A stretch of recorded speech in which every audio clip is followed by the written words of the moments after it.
Welcome back to Spitballin Cards. In today's video, we're talking about the price of wax, if it's way too expensive, if it's actually in a decent place for the current supply and demand situation, and more. In this episode, you have me, Scott, we have Phil, we have Jeff, we have Ty. Chris will be back next week. He's still in London right now. He's all over the place. He's having a good time. He must have had a good year with baseball cards to do these trips. But Chris will be back soon, so if you enjoy him, come back next week. But stay for this episode. Let's discuss wax prices. Obviously, wax prices are something of a touchy subject, right? Topps, their prices are more expensive now than they've ever been. Back in 2003, when Exquisite Basketball was introduced, it was a high-end product at $500 a box, and that was mind-blowing. And then now we're seeing $500 a box is what? Bowman Draft? Like, it's a completely different environment. So let's talk about how we feel about it, where we think it can go, if it's sustainable, good supply and demand situation, and so forth. So, Jeff, let's start with you, my man. What do you think about the current state of wax prices? We've talked about this in bits and pieces throughout this season, but it's tough. It's tough if you want to open wax. Even somebody like me who doesn't open very much, but waits for some of the lower end products, like Stadium Club is one of my favorite products to open. And even that got a substantial price increase this season. I don't know. As someone who's not opened a lot of wax besides that in the past, it hasn't really affected me that much, except to see the singles prices rise in attempts for people to try to cash out. I do know, and Phil can probably speak to this, that the upcoming Bowman Chrome Draft is the most expensive it's ever been. And I used to open that when it seemed more affordable, even just a couple of years ago. So I'm a little bit disappointed that I won't get to do that. But one of the things about the cost, it's hard to blame Topps and Fanatics for raising the cost or raising the price on some of these boxes when they see them go immediately on the secondary market, selling for 50% higher, sometimes 100% higher. So these smaller releases, like the Sapphire releases that have come out and are priced really high on the top site, it's hard to blame them because they want a little piece of that action. So it's hard. It's a touchy subject, but I think from a perspective of somebody like me who doesn't open a lot of wax, it just makes me more certain that singles is the way to go for me. Definitely agree. I'm in a similar boat. But Ty, what are your thoughts on the wax situation? You work at Cards HQ, so you see people opening product. Do they just get destroyed? Like, what are your thoughts seeing it as well as a collector being on the other side? As someone who buys the singles, maybe opens boxes sometimes. Yeah. Well, I mean, all this comes down to a question of demand. And when it really boils down to it, I've talked about this a few times, but Fanatics is running a for-profit business. We've heard all the recent rumblings and rumors that maybe things aren't going as well as they had hoped. And we saw the ending of, Fanatics events, or at least the pausing of and suspension of some of those.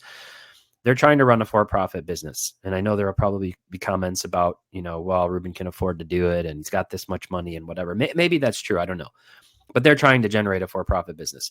So there's ultimately two levers that they can pull in order to sort of work with demand and help curb demand and keep people, quote unquote, happy. One is to increase the price of the box, or they can increase print runs and therefore like decrease pack odds. So you have the option.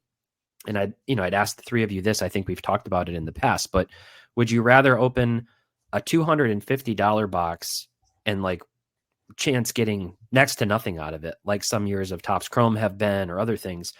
Or would you rather open a $500 box, actually get some color and maybe a decent auto out of it, but you have to like pay way more money for it? And I know there's obviously the boxes that are $500 that you actually can get skunked on. But generally speaking, that's kind of how I see it going. It's like, do you want to pony up, pay a bunch of money? They're going to have a shorter, print run overall. And then you might actually get something good out of it. Or you get to rip something, but you actually probably don't get anything good out of it. And maybe you just wasted your money and you would have been better off buying things, buying singles on the secondary market. So like when it comes to Stadium Club this year, part of me is like a little bit relieved that the box price has been up around $200 for a hobby box. Because one, I'm not crazy about the design this year, like I have been in pretty much every other year of Stadium Club.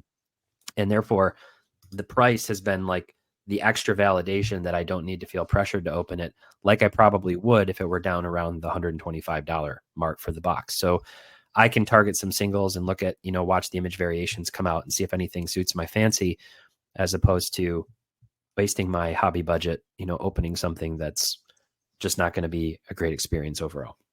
So that raises a question for me though, Ty. So the question about it is, would we rather have like tougher pull odds on good cards and then just a lot of base, or do we want a bunch of new shiny stuff, expand the rainbows, but Exactly. none of them is worth quite as much, right? I think there's a way to look at this. The first way to look at it is they want to keep the people who actually open the wax happy by getting good stuff, because they're the ones who are paying for Fanatics business. But at the same time, those individuals opening those are not stupid. They're going to find out, okay, well, this doesn't pay off anything. And so they're burning those individuals in the long run, as well as potentially burning those that collect the cards in the long run, both of which might say, well, this isn't worth my time, I'm out. Like it's definitely a fine lever they have to pull. So, Phil, what are your thoughts on the whole situation?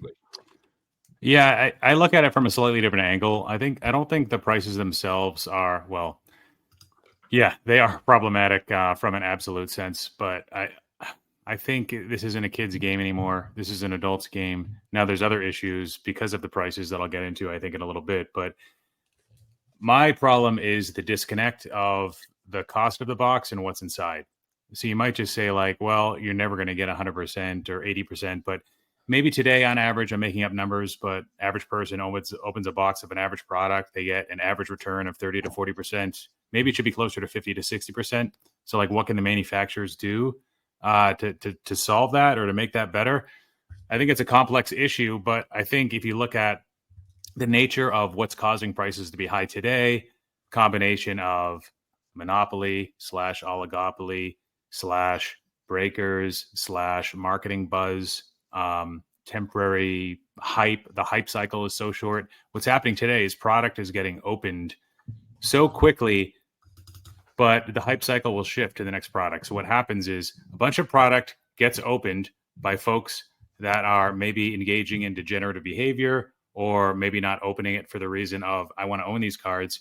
Mm-hmm. And that's causing the marketplace to be flooded by that product maybe quicker than it should be because of all the folks that are breaking it. And I think that's causing a divide in prices were high because of the hype, because of, Fanatics prices, because of breakers. And then you have all of these singles flooding the marketplace that there's just not enough demand for. And that's causing prices to go down. And then rinse and repeat, next product, same thing happens. And sure, 6 months after a new release comes out, often you can get the product for cheaper when the hype's off it, when the breakers aren't buying it anymore, when people are moving on to the next shiny thing. But at that point, the market is so saturated with those singles, there's even less demand in those singles for that 6-month-old product than there was 6 months ago. And there's even more out there. Grading pops are higher. And the disconnect is even greater than it was at the beginning. So it's not like you can open a product a year from now and expect a greater ROI than on release. It doesn't really work that way. Neo made a video. He believes that Pokemon's a healthier market. They're printing to demand. They've got fewer products. They do reprints often. And maybe where sports goes awry a little bit is sports cards are driven by breakers, where with Pokemon, even though there are sealed speculators, a lot of the folks are buying the stuff to open it. And because of that, there's probably a stronger ROI. You're getting singles that are coming out into the wild for natural reasons versus like an artificial temporary buzz that was put on a product. And with Topps 55 or so releases, there's a very short window of that hype, and that's hurting singles, I think. One of the biggest problems I see, like whether you agree with any of us or you don't, if you've been in the hobby for long enough, you have friends that engage in the hobby, lifers maybe, and probably 80 to 90% of the folks that I know that are serious about the hobby don't open wax anymore. And they used to. That they used to partake in the hobby, and maybe they'd only spend a few hundred a year, a few thousand a year, which isn't big compared to some of the budget that some of the folks that buy into a lot of breaks actually spend. But it's unfortunate that folks can't engage in the hobby that way. And it's not because they're selfish and because they're misreading the situation. I really think that rationally, you can't afford to stay in the hobby and open product consistently and stay in the hobby. Something has to give. there's not enough budget to do so. Whether you're in the, you make 50,000 a year, 100,000 a year, 200,000 a year, it's just the products are just too expensive to be able to open them consistently over time. So I want to agree with Neo, but about Pokemon, I actually still believe that if I was going to buy a box to hold, I'd rather have Pokemon. I was talking to you, Phil, about Surging Sparks when it was a pre-order. It was $115, and I was like, this is a good buy for Surging Sparks, these booster boxes right now. And now it's at $200. And I know like it's going up, but they usually release at a good price. There's a couple of reasons for that. One, art is one of the main things. There's a TCG associated, so they're playing the card game with it. There's actual function for these cards. Yep. But one other thing they have that I don't think is discussed enough, there's over 1,000 Pokemon characters now. And so every set will have like special art cards of a specific few characters. And so the art can be used for those characters. People want them. There's an Eevee focus set. Eevee's a Pokemon people care about. And so they'll go get that product. It was called like Evolving Skies happened a few years back. And with Evolving Skies, it had like the Moonbreon, which is like the biggest modern Pokemon card currently the last while. When I say modern, I mean like post 2020, right? We're going to stay there. But the reason I'm saying that is because with baseball cards, we have Paul Skeens. Okay, that's a bad example. We have Ellie De La Cruz in every freaking set. And so it's not special to pull an Ellie De La Cruz rare card, while it's still special to pull the illustration rares of these Pokemon cards because it's different. So maybe Topps just needs to learn how to like not push every rookie into every product and just destroy that like secondary market, because that's what Pokemon does a good job of, is they don't do that. A character might get a great card once every 5 years, where in baseball cards, the players are going to have 60 different rookie card sets and multiple rookie cards in every set, which I think hurts. So with Pokemon, I actually bought some of that for Black Friday deals off of Walmart today, but I'm not buying any sports card deals because they aren't good deals. I don't have much faith in those products from a sealed perspective compared to where Pokemon is. So anyways, kind of a tangent. I didn't expect how many, I think this is a relevant topic though, Scott and Phil, that how many Pokemon fans, maybe not necessarily of the TCG today, but just in some capacity interacting with Pokemon at some point during a year, whether it's playing the video game or watching one of the shows or playing the TCG or collecting the cards or something. How many do you have any sense or estimate of like how many there are in the world? Is it 100 million? Is it, I don't really know. So one of my favorite things they do, I don't know if I showed this recently, is but if you compare Google Trends from Pokemon cards to baseball cards, global and domestic, it's like triple, quadruple, more than that globally. It's insane how many more people care about these Pokemon cards and Pokemon in general. It's like the biggest company in the history of the world in regards to revenue. So it's not. Yeah, I just typed in Pokemon and baseball. Just those two generic terms, not even the other way around. And like at the high point, it's 100 for Pokemon. It's all a relative thing with trends. And like on the same day, it's 17 for baseball. Yeah. So like they do get closer at points, maybe where it's double the interest of Pokemon to baseball. But it's interesting because I think you bring up a good point, Scott, about how they're printing and that the certain characters are not in every set, and they're putting unique twists on it. And some sets are kind of flops and people don't really like them. And then others do really well, like Surging Sparks. But with baseball or like with sports cards, it's just a different world. Like the main purpose, like you said, there's no utility to the card to play a game. It is strictly like a collection and an expression of like your fandom, or it's like monetarily driven, but ultimately it comes down to like how collectible is the piece that sustains the value over time. So it's kind of like two different worlds. I don't know how much overlap there is between the two in terms of like the approach. Like should Topps, should Topps not have serial numbered cards and, not have one of ones and not have super rare stuff, and then therefore the rarest thing you get is the equivalent of a special art rare, but there's still like, 5,000 of those graded PSA 10. I don't think that's the answer. So it's kind of a, like, where do you think there's anything that's truly applicable from TCG, from Pokemon that Topps should be looking at that would translate? Should they, do we really expect that they would withhold Ellie from a set? No, I don't think it can translate. But it Yeah. comes down to how Pokemon, I think, can be healthy moving forward, where baseball cards struggle because there's clear pitfalls for baseball cards in the way it's operated. Yeah, But so still, baseball does have some advantages with it being news based. There's organic hype. Of course, this helps Tops Now and Panini Instant and such, and we could have a separate episode on that and how much we dislike or like that. But Richard Bianco, I think that's his name, commented on one of our videos we made about how just because there are more releases with baseball, that's not completely offset by it doesn't mean that the same number of total cards gets produced versus a situation where there are 20 sets instead of 55. And I think where that's possible for them to print even more cards, you know what I mean? So you're able to print even more cards with 55 sets because you're able to take advantage of short-term hype cycles is kind of the way I would try to rationalize it. And that creates excess cards out in the marketplace versus maybe the Pokemon situation where they are reprinting stuff if there is demand. One little note, we got some commenters on one of our last videos. We talked about baseball cards and you looked at the analytics and people had said that, yes, baseball cards, though, are used as a catch-all for all sports cards. So in this case, baseball versus Pokemon, it would actually make baseball look better than it was. So I don't know if there's and then maybe TCG's used or Pokemon's, maybe there's something with TCG versus sports. I don't know. And Pokemon's the main TCG now. I do think that the utility for Pokemon to be played as a Pokemon card game, I do think that's overrated. I don't know how many people are actually playing the Pokemon card game versus Magic and some of the other TCG. I agree. I think there's more people who collect the art nowadays. But the one thing they released okay, this is getting way too Pokemon heavy. But they released Pokemon Pocket, which is a new app game where they're playing cards more often, and that's introducing a whole world of adults into Pokemon trading cards. Kids want to buy Pokemon.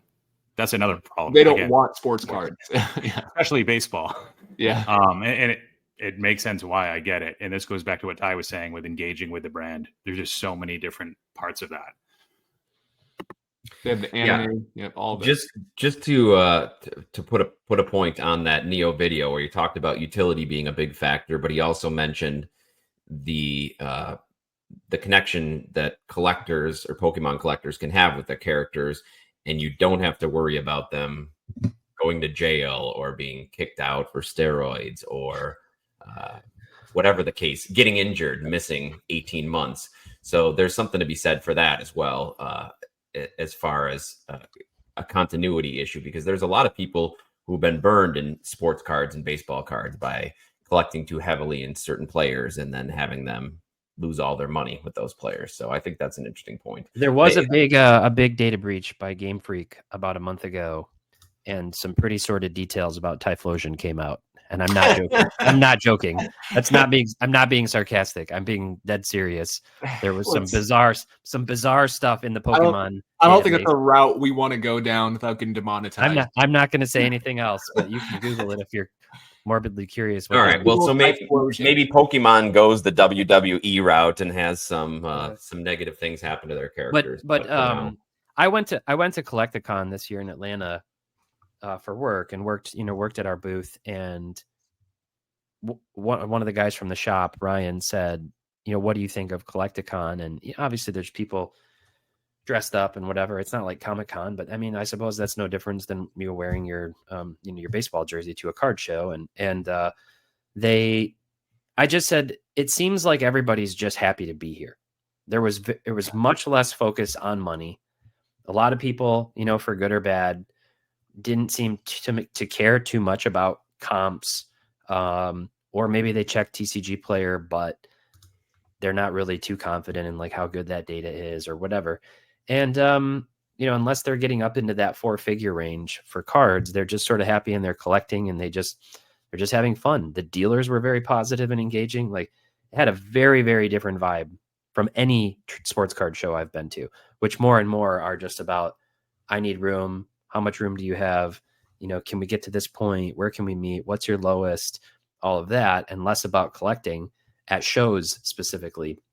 So that was a very different vibe overall. And it would be nice to see some of that come back, some of that translate from the non-sports TCG card shows into sports card shows where it's just more about, I don't know, like the fandom and the collecting and conversations and just community and all of those things. I'm doing a video, by the way, next week. This was not planned.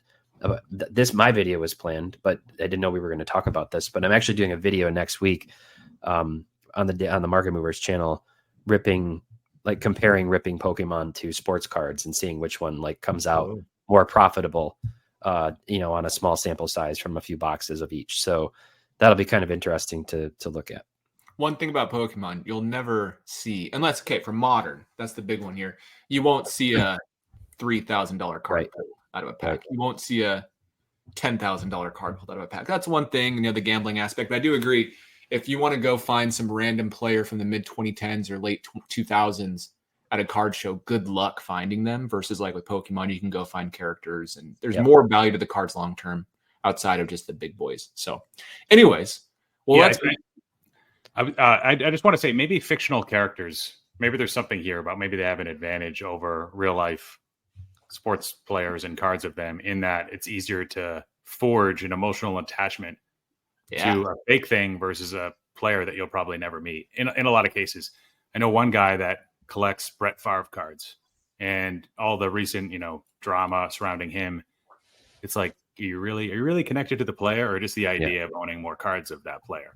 And for some people, they do meet these players and they do mean a lot to people. Jackie Robinson, iconic players and such. For most, that's not the case. So with a fictional character, you're able to kind of build an imaginative story in your head over why that character means something to you. So maybe there's some sort of advantage there. But one point you just brought up, Scott, about the lottery tickets don't exist much in Pokemon at all. Magic the Gathering started to do it as a desperation attempt to turn the brand around, I think. Yes. And what that does, the fewer lottery tickets you have, the better ROI you have on the opening wax experience. It's night and day. You could easily do a case study here and prove that that's the case. And that's why Fanatics is tapping into it so much. Going back to what Ty was saying, they're a for-profit company. So what are the chances that they really try to close the gap on the demand for the stuff inside by creating higher quality cards with better quality control, fewer cards, fewer sets, and keeping prices the same, and not focusing on creating this lottery ticket chase, and that's what pushes the prices up, or just increasing the price just because you can and see how people react, or allowing breakers to control the market. It's a fractionalized system, so prices are naturally going to be higher because of breakers being involved. What are the chances that they really were to focus on fixing this issue? And the answer is it takes too many years to turn it around. They're focused on going to IPO soon. That's the rumor. And they're in it for the money. So it's not going to turn around, unfortunately. So maybe we'll have a more positive video coming up, though. I liked your hypotheticals of what needs to happen. It's that won't happen. That part probably won't happen. That could happen. Oh, that won't happen. The breakers, the way breakers are established in the hobby, I understand why people like breaking, and I understand why breakers exist. But at the same time, it will keep cards not cheap forever in boxes. Hey, because of the lack of those lottery tickets in Pokemon, is there a lot of Pokemon breaking going on? No. There's some. There is some. You can do breaks where it's based off of. It's mostly personal rips. But you also can do it based off of type, because there's Pokemon card types. But no, it's mostly personal, and you can find packs anytime you want at the store. Every set usually appreciates all the time. My mom, she buys retail boxes if I tell her to buy a specific product of Pokemon and sports cards. I haven't told her to buy sports cards lately. What sports retail will she buy versus Pokemon? Hobby packs, retail packs are the exact same. You have the same odds of getting something good out of them. There's no increased rates. There's just so many more reasons why. Well, the lack of breakers being involved is a huge difference. Yeah. Huge difference. People will open cards and then sell them on TCG Player. They'll open up mass amounts, but that's for themselves, not for, the gambling break aspect. So, healthier environment for sure. And that's why the prices are a little bit more affordable. Probably a ton of one product, Surging Sparks versus Triple Threads. Way more Surging Sparks is made. And they Scott and Ty, how many sets or releases do they have? I know Phil was throwing out the number for baseball, say 55 or 60. So that is a very opportunistic releases for the hype cycle. Is Yeah. what is Pokemon? So it's like 4 or 5, Scott. I can actually pull this up. The way Pokemon operates is they have different blocks based off of For a year, I think. whatever video game was out. So you'll hear like the Sword and Shield era. They're in that window. Let's see when it started. The Sword and Shield era started in February 7th, 2020. Yeah. And the Sword and Shield era ended with Mid 2021. Crown Zenith in 2023. And there was Oh. 1, 2, 3, 4, 5, 6, 7, 8, 9, 10, 11, 12, 13, 14, 15, 16 releases in like 3.5 years. So not very many. Like there's a lot, but not like baseball cards. You have 16 releases in 3 months. Yeah. So, interesting. Yeah. Yeah. But like you said, they'll do, I think Phil said it, they'll do reprints.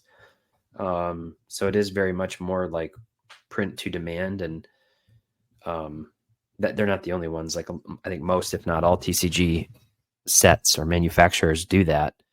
It's interesting. In a card like that, do they have a discrepancy between the regular and the reprint? Is it marked, or is there more value with the original versus reprint, or is it exactly the same? It all looks the same. Wow. It all looks the They same. use the same machines more. Yeah. It's interesting. I mean, the one positive, I know breaking definitely keeps the price up on sports card wax, and because it increases the demand, and you have different types of people, like Phil said, buying in for different reasons. Some more addicted, some just with the budget, some just do it once in a while. I buy into a break, chasing Tiger stuff or whatever. But the positive of that is many times we get more, if not, maybe not perfect, but more provenance to where a specific really important card came from, because we know which breaker hit it, and we know which auction house it went to, and we know when it sold, and we have data tools now where we can track, online prices.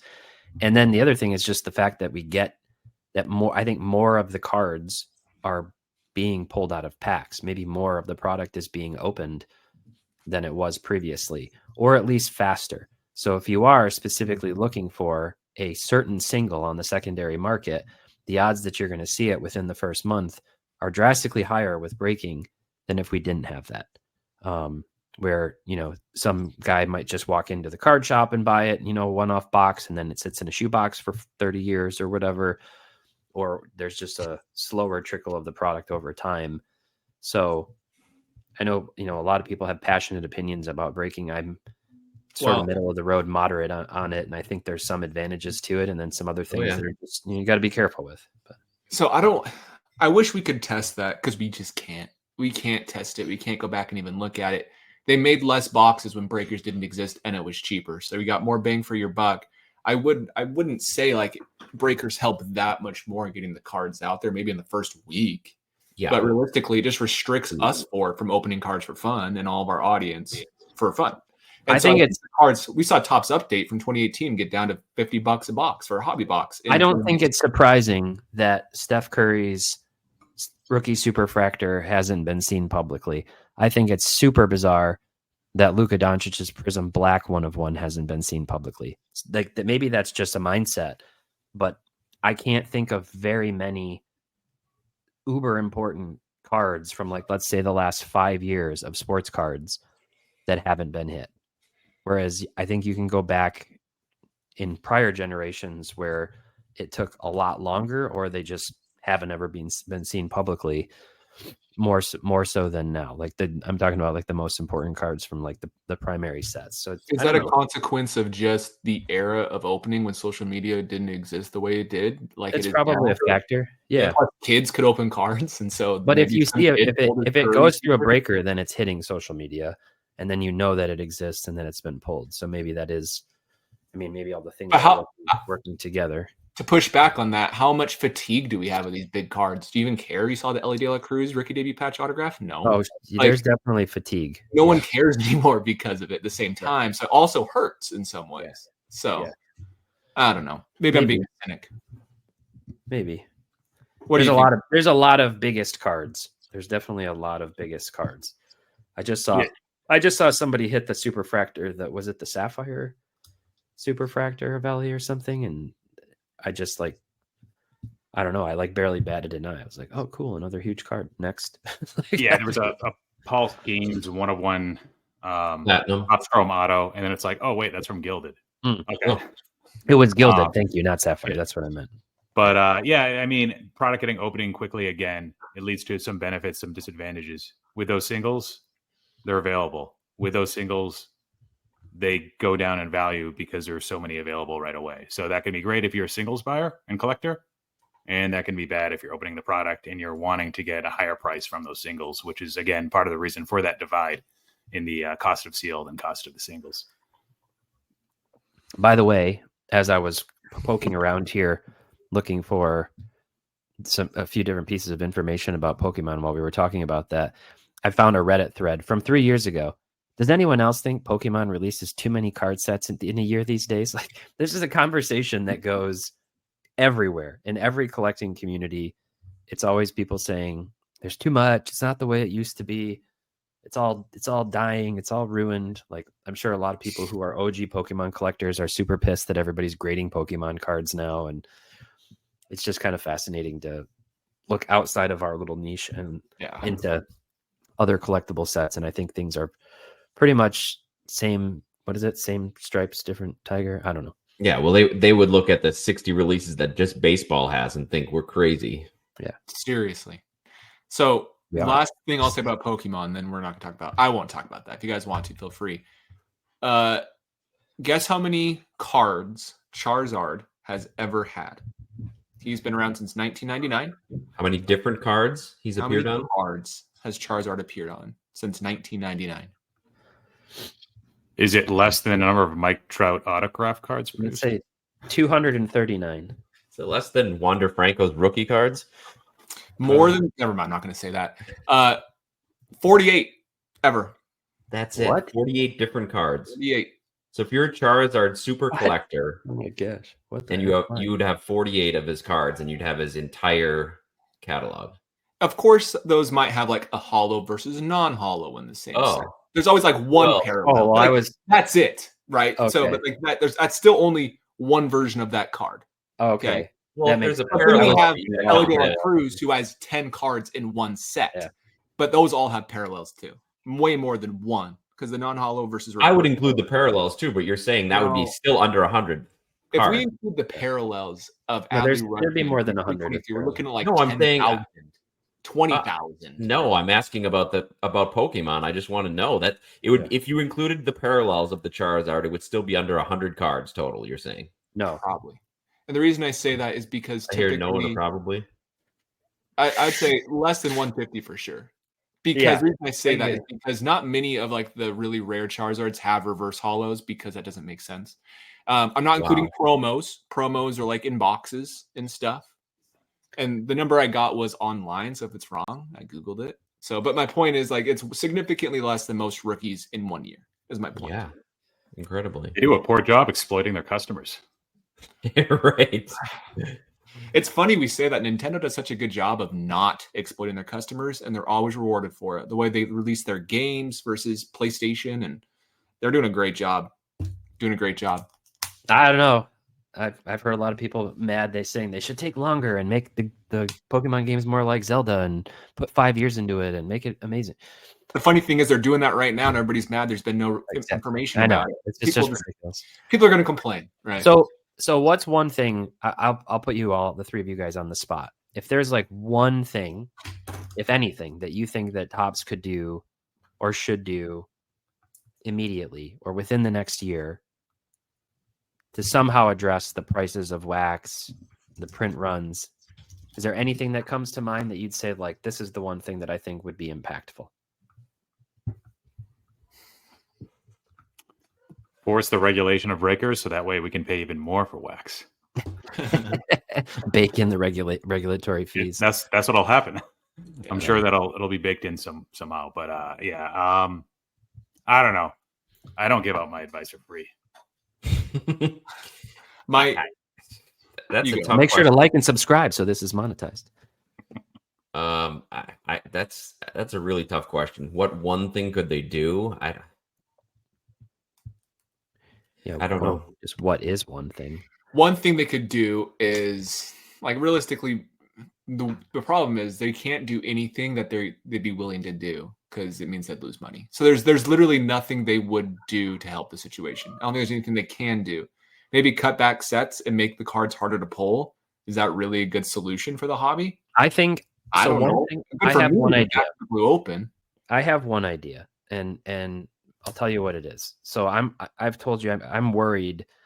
I'm worried about what the price of baseball card wax is going to do as basketball and football come over to Tops. I'm really worried about it, actually, because basketball and football cards are insanely expensive.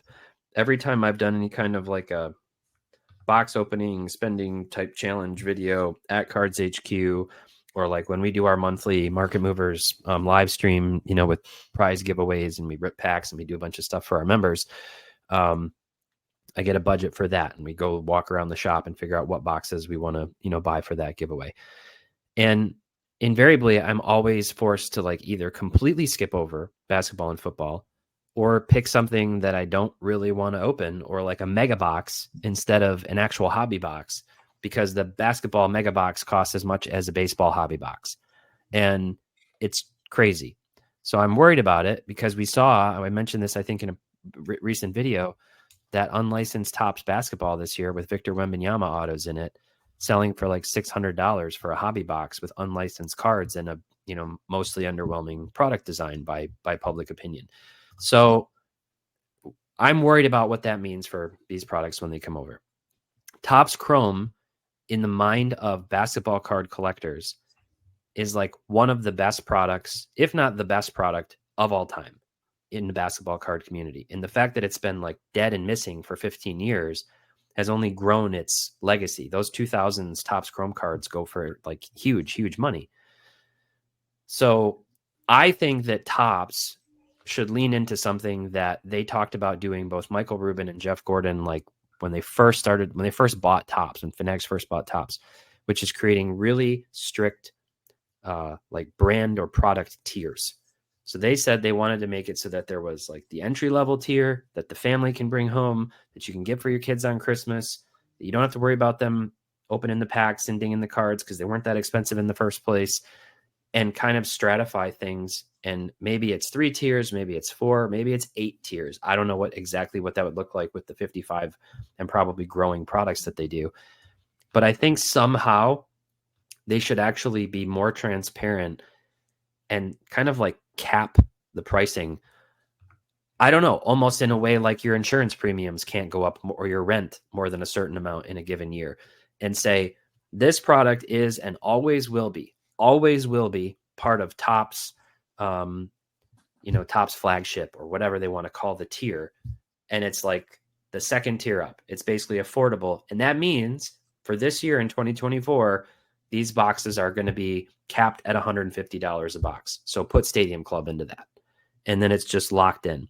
And if that means they have to increase print runs and decrease pack odds, or odds of hitting cards to do that, fine. But at least then people can count on, with basic inflation or whatever that would look like, every year being able to rip that product that they, have built an attachment to and like ripping a product up. Even if they get beat up on it, they can take their time, they can look at the photography, they can stay attached to that product and stay loyal to it, as opposed to what could realistically happen, or frankly, what has happened in the last few years with like Sapphire, where one year it's this and the pack odds are this, and now it's a shortened list with a shorter print run, but the price is double what it was last year. And it creates a lot of brand confusion, a lot of product confusion. Try to be more consistent and thoughtful year over year and add those cards to an identity. That's one thing I would love to see them do.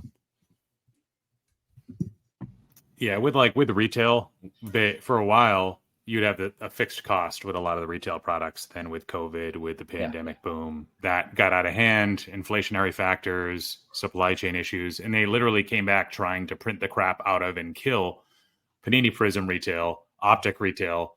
But there's just too much demand to support the original prices. I think at some point they should envision, if inflation runs constant at 3% reported, actual, who the hell knows, but I think they would aim to kind of solve the need by keeping that consistent blaster price. It's just a matter of finding out what that consistent blaster price is. And now there's no consistency across all the different brands. And of course, their Topps Chrome's probably going to have a retail release for basketball and football. What price is that going to come out at? Is that going to be closer to Prism now, or something closer to Topps Chrome, or somewhere in between? That'll be interesting. Yeah, I don't know. I think it's going to be like Optic, like prices to start out. And I actually would probably feel confident saying Fanatics would love it if they could get Prism pricing for Topps Chrome basketball and football. I'm sure they would absolutely love that.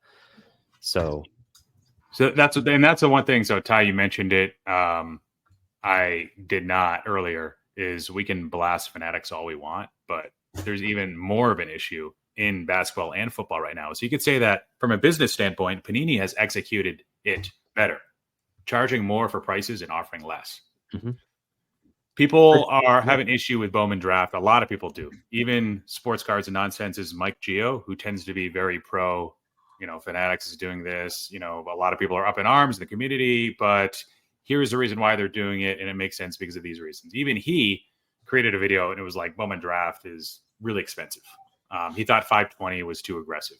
520 for 3 autographs in what is probably the best release of the year. One of the last products people are buying to hold for a period of longer than a year from a baseball standpoint. A lot of people have given up on this whole idea of investing in wax. Bowman Draft is the last thing left. And maybe that dies after the $520 prices plus tax this year. I don't know. But 3 autos, which could be, the player's grail cards, 3 possible autos. What do you get from a Panini Prism basketball hobby box? What's the class like this year? 1 auto, you're paying more. Football, it's not gonna be good. Same thing, right? Except football's a very popular sport in this country. Those autos are pathetic in those products, by the way. Nothing even close to the baseball stuff. Yeah. No, exactly. It's all sticker. Prism's all sticker. Yeah. Right. Exactly. And quality control issues, lack of creativity, killing the product with parallels. I think Ty, you were talking about this, like, was it you or maybe somewhere else? Is Topps going to start to rival the number of parallels that Panini's putting in its products? Because right now it's still a lot lower, right? With a lot of those products, flagship products like Topps Chrome versus Panini Prism. It is still a lot lower than, I mean, they're creeping up there now with like Topps Chrome, especially if you look at all the different like set variations and the cosmics and the whatever. But Prism's got a lot. Select has the ungodly amount of parallels and levels that you can't even keep track of. It's like 257 parallels or something. Their levels were cool at first until they weren't, and then it was a mess right after that. Yeah. So here's the question: would any of you open current baseball cards at the prices they're at for fun and feel good about it? The products are there. There's just certain products like Topps Heritage High Number, Topps Update. It's just people don't want to go for those products. They're not popular with breakers. They're not as great from a dopamine perspective. There's not a lottery chase this year in Topps Update. In Chrome Update, there is. I brought this up on a Blabbin pod with Jeff. Topps Chrome Update, $300. Topps Update, $130. I'm pretty sure you'll get the same return, if not better, on average, from Topps Update paper, but people don't care.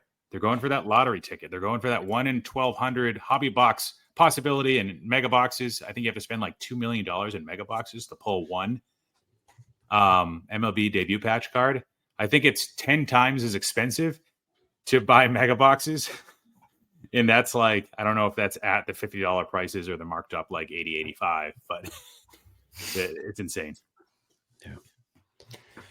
I agree. There's a few that I would open. Stadium Club still feels like it could be one of those products. Still expensive, but we probably will see that drop once Phil mentioned, once it gets out of the hype cycle and something else gets released.